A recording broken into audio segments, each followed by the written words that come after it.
Hi everyone, Cameron Mitchell here, and welcome to episode 2 of this short series. Who have we got on today?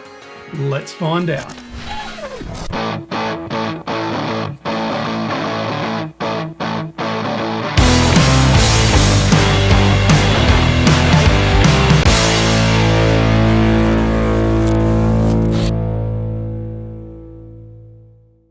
Our next guest on Inside the Mind of a Champion is one of the biggest names to come out of the 1980s.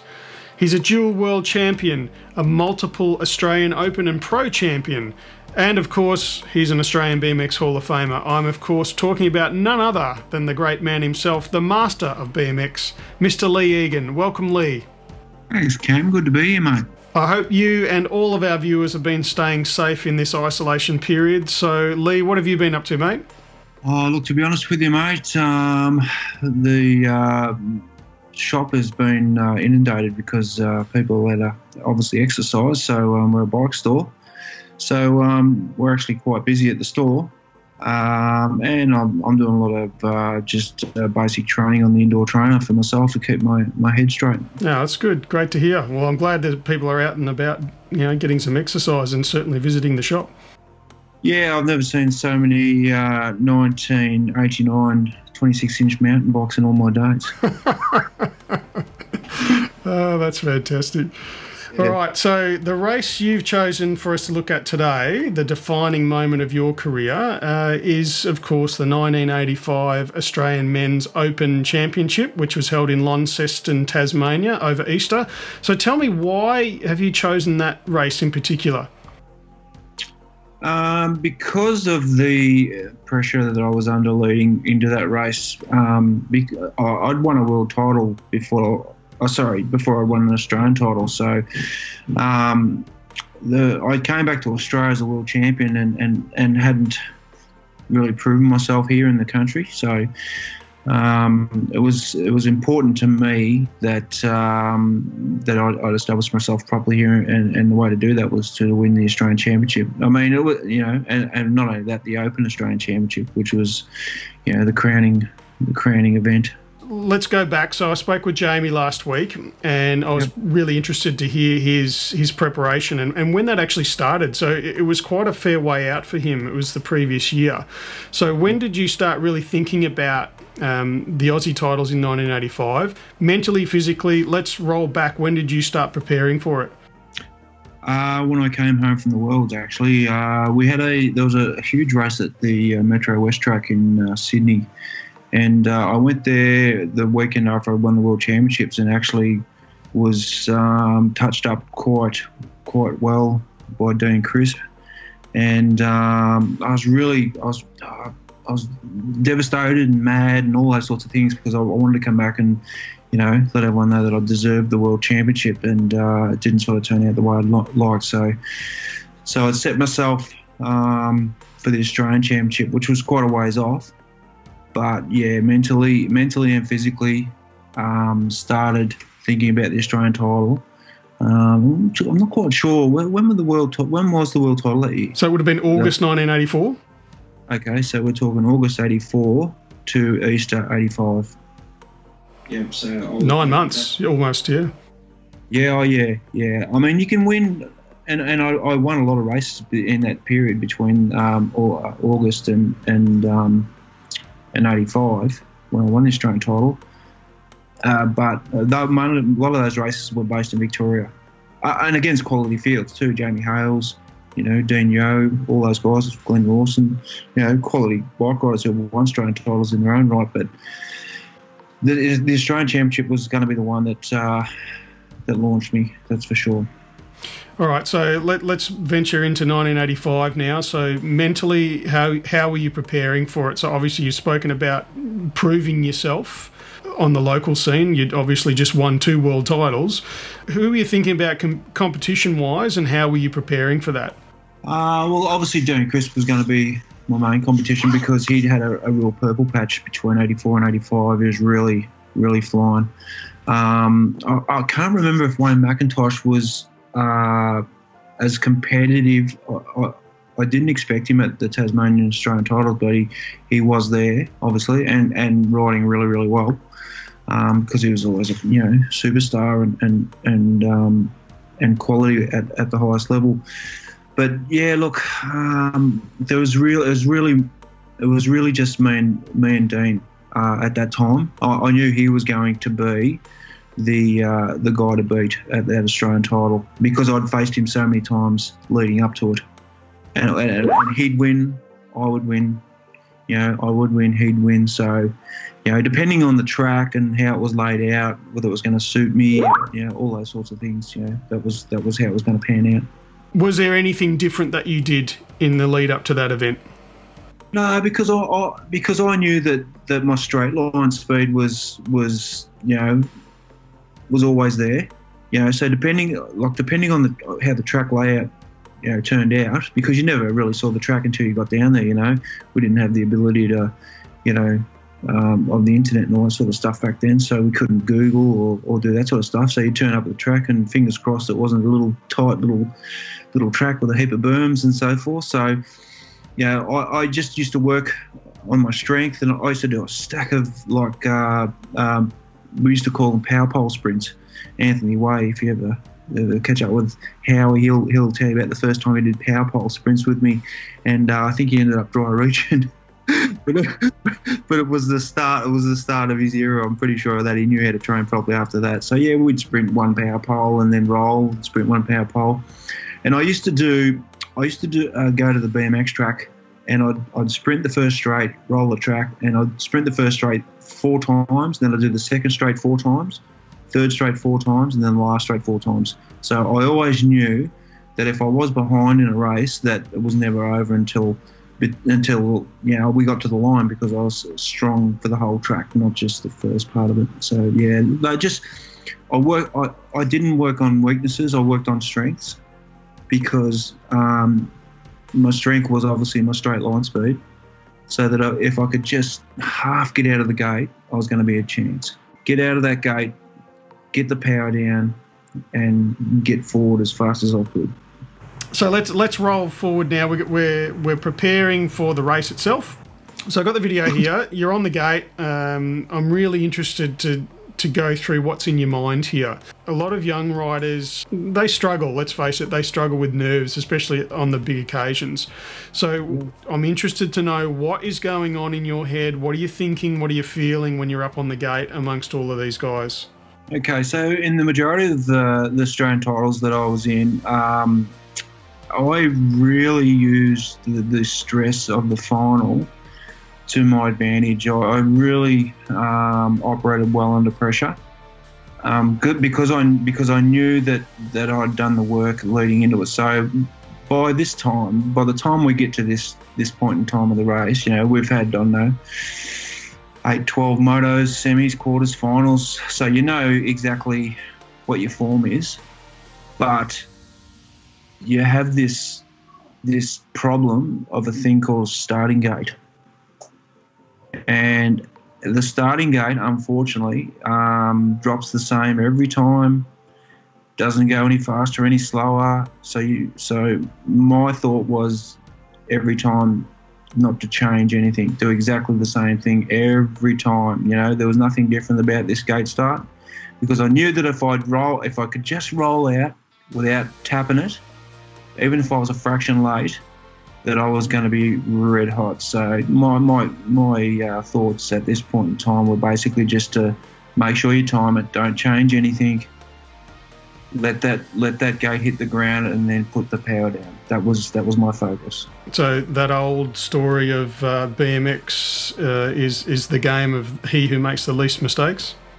Oh, every time, mate. And that's the thing. First.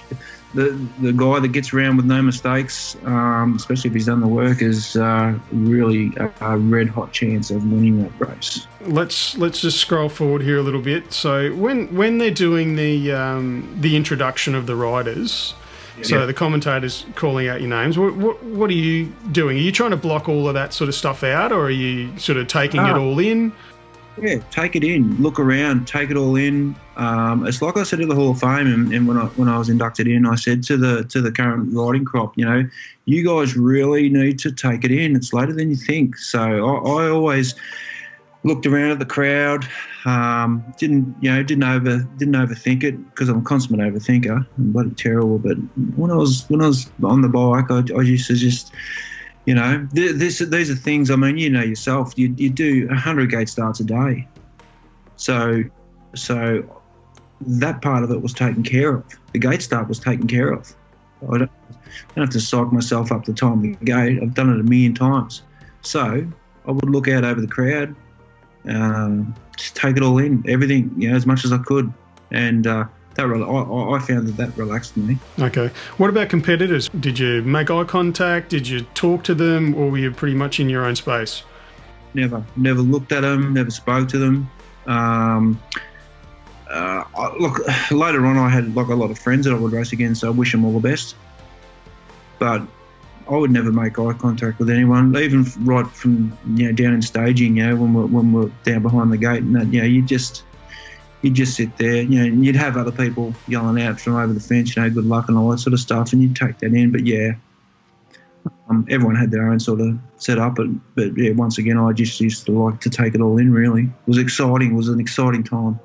So, of course, back in the 1980s, lane choice in a final was drawn out of a hat. So did you have any particular plans of, or even visualising how the race was going to go depending on what lane you were going to get? Well, getting back to the track design, it didn't matter. There was no benefit from any lane that year simply because the first straight was so long.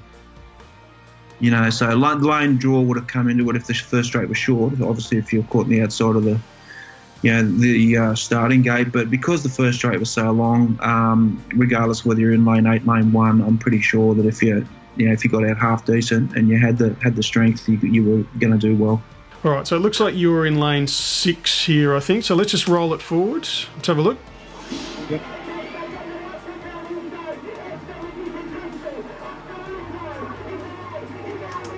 So we'll just pause it there. So it's pretty even there going into that second jump there, and the arch rival, of course, that you were talking about earlier is Dean Crisp. He's right next to you. So what were you thinking here?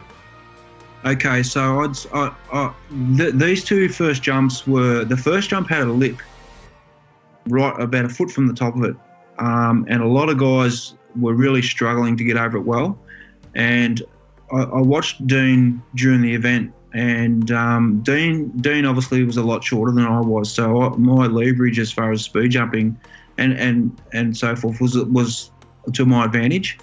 So I noticed that Dean wasn't getting over the second jump well, right? I mean, you can see he's sort of getting some air there, don't you? I'm pedalling. You're on the backside and pedalling, and he's got some air. And he's not pedaling yet. That's the defining part of the bike race right there. Right, there you go. There you go, folks. There you are too. So I'd noticed that he was struggling with that jump. He wasn't struggling with it, like he was getting over it, but he wasn't getting over it as well as what I thought I was. So basically, that was the defining part of the bike race. So here, out of the second corner, if you stop it there, I've actually backed off the power there to bring Dean up next to me because I wanted to be able to see him going into the last corner. So he's on the outside. He's then ducked on the inside of you. Yep. So he swung out early. So what I did down this next straight is I backed off the power to bring him up next to me so that he couldn't swoop me in the next corner. Okay. So I could see him there. And I've taken my time into the last corner. He's got to swoop me. He's not going to pass me in the straight. And obviously his line was a little bit slippery. So yeah, that was a very flat corner. It was not really an overtaking kind of corner, was it? No. Well, there you go. So you were really thinking about that. That was quite deliberate then in that third turn to bring him up next to you. To the person watching from over the fence, they would have thought, oh, look, here comes, Dean's going to pass him. Yeah. But I deliberately backed off to bring him up next to me because otherwise he would have laid off me and would have had a run at me in the last corner. Well, there you go. So a bit of thought went into that then. Oh, definitely, and that's one of the things I prided myself on. Like it was all good and well just to go and race, but yeah, it's funny. Like I speak to some of the kids that are racing today, and none of that's involved. It's just a straight out, full on haul to the finish. There's really not a lot goes into it. It's very hard to pass these days, but back then, because of the amount of pedaling you could do, the race was never over, and I won a lot of races from behind. So strategically thinking, I mean, you obviously thought about a lot of that stuff beforehand. Was that part of visualising races, or just thinking about your competitors a little bit more? Well, I studied my competitors. I knew who was good out of the gate. I knew who was fast in the last straight. I knew who could speed jump, who couldn't. I knew, who was strong in certain sections of the track, and depending on the situation during the race, like on how it panned out, you knew who you were up against. See, for instance, if Glenn Rawson had been in second place going into that last corner, I would have known full well that he would have had a red hot go at me down the last straight because of his strength in the last straight. All right, so probably two out of the 8 in that bike race, or the 7 that I was racing against, I knew were going to race me to the finish line. Probably the other 6, I think I probably would have had covered. Good bike riders, but I would have had covered. Yeah, well, it's an interesting way of thinking about your competitors as well. And if you're a young kid who's particularly successful and perhaps used to being out the front, it's not something you'd normally think about. Is how do you actually attack a race if you're not in front? If you've got to come out of a pack. Well, this is the thing. You've got to put yourself in every situation. We all want the perfect race, but it very rarely happens. I like to see. It's Mike Tyson always said it. Everyone's got a plan until they get hit. Okay. Love it. So, well, it's true. Everything's good. Everything's good until you get whacked, and sometimes, things don't work out. So you've got to have Plan B and sometimes Plan C, and you need to know these guys inside out, so that regardless of where you are and what goes on out there, that you've got a plan. You've got to be able to execute it, because you might punch the gate. You might, slip a pedal. Obviously they're clipped in these days, but you might, something might go wrong. So you need to be able to, come back from that. Awesome. Good advice. Thanks, Leigh. Thanks for joining us on this episode of Inside the Mind of a Champion. I really appreciate it, mate. And stay safe, and we'll talk to you again soon. Yep. Thanks, Cam. BMX rules. Well, there you have it, folks. Another amazing insight into what was going on inside the mind of one of Australia's greatest BMX racers, Leigh Egan, at the 1985 Australian Open Men's titles. Next week will be the final episode on Inside the Mind of a Champion, and we've saved one of the biggest names of all time, Sam Willoughby. So please join me next time on Inside the Mind of a Champion, where we go inside the mind of the great man himself. See you then.